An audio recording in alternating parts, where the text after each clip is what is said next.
जय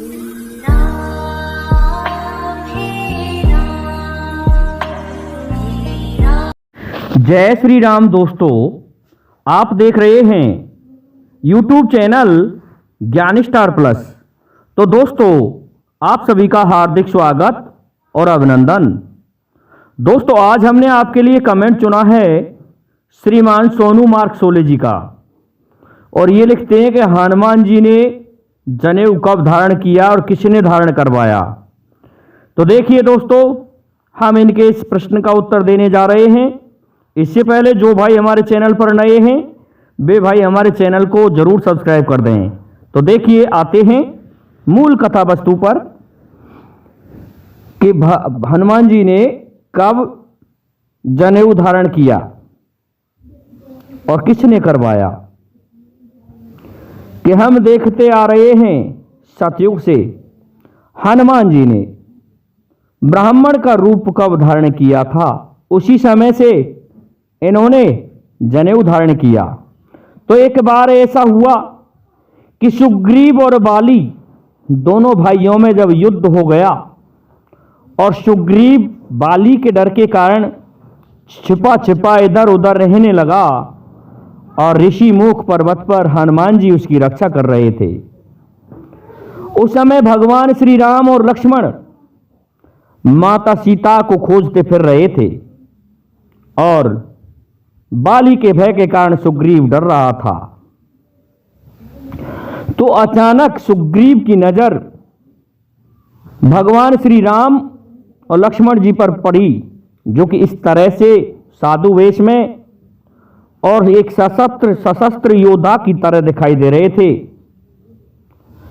तो हनुमान जी से सुग्रीव कहने लगा, हनुमान, ऐसा है जो पठे बाली मन मैला और भाजऊं तुरत तजूं यह सैला। कैसा है सुग्रीव, ये कोई बाली के भेजे हुए गुप्तचर तो नहीं है, परंतु गुप्तचर इस तरह से नहीं रहते। ये उसके साले मन और मैला तो नहीं है। दोस्तों, मन और मैला मैदानव के दो लड़के थे। मन और मैला जो कि बहुत ही बलवान थे युद्ध में, कि इनके कारण मैं यहां से भाग जाऊं इस पर्वत को छोड़ के, और ऋषिमुख पर्वत पर स्वयं बाली नहीं आ सकता था, क्योंकि उसके लिए मतंग ऋषि ने एक श्राप दिया था कि बाली, तू जिस दिन भी इस पर्वत पर आएगा उस दिन तेरे सर के 100 टुकड़े हो जाएंगे। इस कारण से हनुमान जी के साथ में सुग्रीव इस ऋषिमुख पर्वत पर रह रहा था।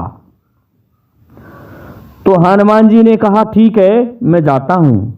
तो परीक्षा लेने के लिए हनुमान जी जाते हैं और क्या करते हैं, विप्र रूप धर प्रभु पै गयऊ, माथ नाय अस पूछत गए भयऊ।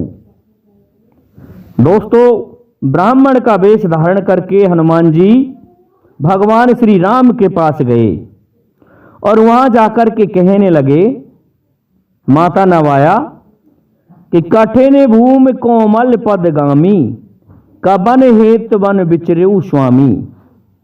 कि यहाँ की भूमि बहुत कठोर है और तुम किस कारण से यहाँ विचरण कर रहे हो।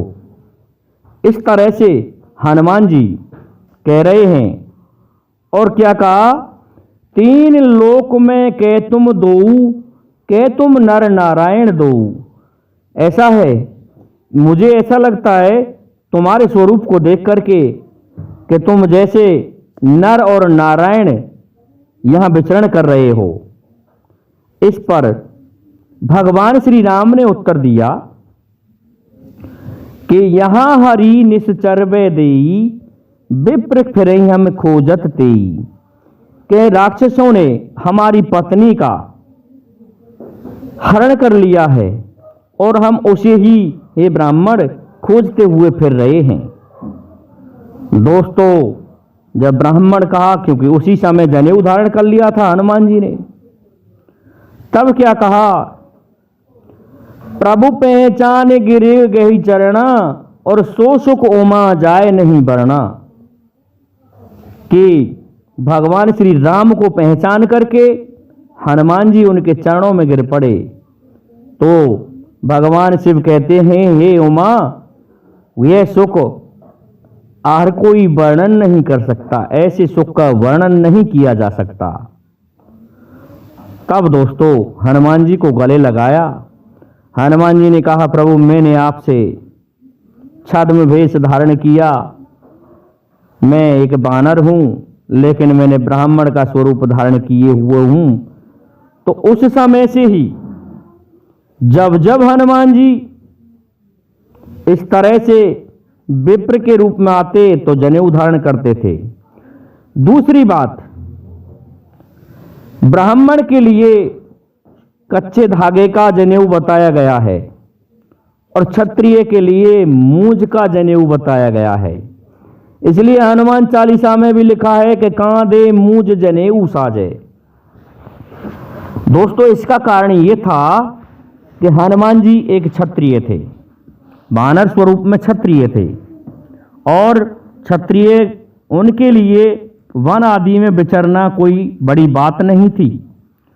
तो उनके लिए मूंज आसानी से उपलब्ध हो जाया करती थी। इस कारण से वो मूंज का जनेऊ धारण करते थे। हनुमान जी को जब देखते हैं हम एक गदा को धारण किए हुए तो एक क्षत्रिय के रूप में दिखाई देते हैं।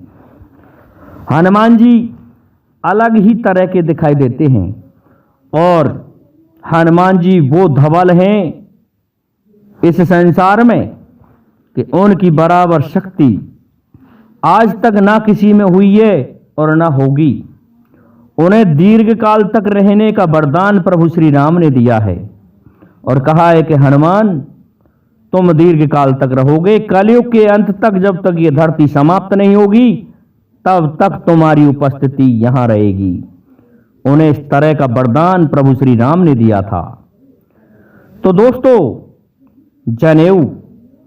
जनेऊ कोई जाति विशेष धारण नहीं करती, फिर भी जनेऊ धारण करने के कुछ एक नियम बताए गए हैं, जिनमें ब्राह्मण, अब ये जातिवाद में परिवर्तित हो गया, नहीं तो ब्रह्मा जी ने ब्राह्मणों के लिए जनेऊ धारण करने के लिए कहा था। कहने को तो कुछ एक किंवदंतियों में इस तरह से कहा गया है कि ब्रह्मा जी ने 4 लोगों को जनेऊ दिया था और उसमें ये कहा था कि ये जनेऊ मैं आपसे कुछ एक समय बाद वापस लूंगा। उसमें क्षत्रिय, वैश्य, ब्राह्मण और प्रजापति, ये 4 लोग थे उस समय, इन चारों को दिया था। तो प्रजापति ने अपने जनेऊ को लाकर के अपने चाक के, जिसमें चकोड़ा बोलते हैं, उसमें पानी पर रख दिया, जिससे वह जनेऊ जैसे गेहूं एक में से 2, 2 में से 4 होने लगता है, इस तरह से उगने लग गया और वह बढ़ बढ़ के बहुत बड़ा होने लगा उस धागे में से। और इन 3 लोगों ने अपना जनेऊ खो दिया था। जब ब्रह्मा जी ने कहा कि लाओ मेरा जनेऊ कहाँ है, तो प्रजापति सबसे पहले अपने चकोड़े पर आया और वहां से उठा करके जनेऊओं को तोड़ के चला लेके। तो ब्राह्मण ने कहा कि प्रजापति श्रेष्ठ, आप क्या करोगे इस जनेऊ का? ऐसा है आपके पास तो बहुत उगाए, आप ये जनेऊ मुझे दे दो। तो प्रजापति ने अपना जनेऊ ब्राह्मण को दे दिया। जब वह सभा हुई देवताओं सहित और इन 4 की, तो ब्रह्मा जी ने कहा मैंने आप 4 को ये 4 वर्ण दिए थे, 4 जनेऊ हैं, वो कहाँ हैं? तो इस पर ब्राह्मण ने अपना जनेऊ वापस दे दिया, क्योंकि प्रजापति ने ब्राह्मण को दिया था। प्रजापति ने कहा कि प्रभु श्रेष्ठ, पिता श्रेष्ठ, ये तो जनेऊ मेरा था, लेकिन इसने मुझसे मांग लिया कि अब कुछ नहीं, आज से ब्राह्मण जाति ही जनेऊ धारण करेगी। इस कारण से ब्राह्मणों को ये जनेऊ मिल गया। फिर अन्य लोगों से कहा तुम मूंज आदि का लगा सकते हो, क्षत्रिय आदि से। तो क्षत्रिय मूंज का ही जनेऊ धारण करते हैं और ब्राह्मण जनेऊ धारण करते हैं दोस्तों कच्चे धागे का। इसलिए हनुमान जी मूंज का जनेऊ धारण करते हैं, लेकिन जहां जहां उन्होंने ब्राह्मण का वेश धारण किया है उस स्थान पर उन्होंने कच्चा धागा वाला जनेऊ काम में लिया है। तो प्रभु श्री राम के उस समय उन्होंने धारण किया था ब्राह्मण का स्वरूप, तो उन्होंने जनेऊ भी ब्राह्मण वाला ही धारण किया था। तो इस स्थान से ये परंपरा चली। तो मैं समझता हूं श्रीमान सोनू मार्ग शोले जी, आपको आपके इस प्रश्न का उत्तर मिल गया होगा। मैं समझता हूं आपको हमारी वीडियो अच्छी लगी होगी। इसलिए अब आप सभी से मेरा निवेदन है कि आप हमारे इस वीडियो को लाइक, शेयर और सब्सक्राइब करें, साथ ही बेल आइकन को भी प्रेस कर दें, जिससे कि आने वाले वीडियो का नोटिफिकेशन आपको मिलता रहे। दोस्तों जय हिंद, जय भारत, जय जय श्री राधे, जय जय श्री राम।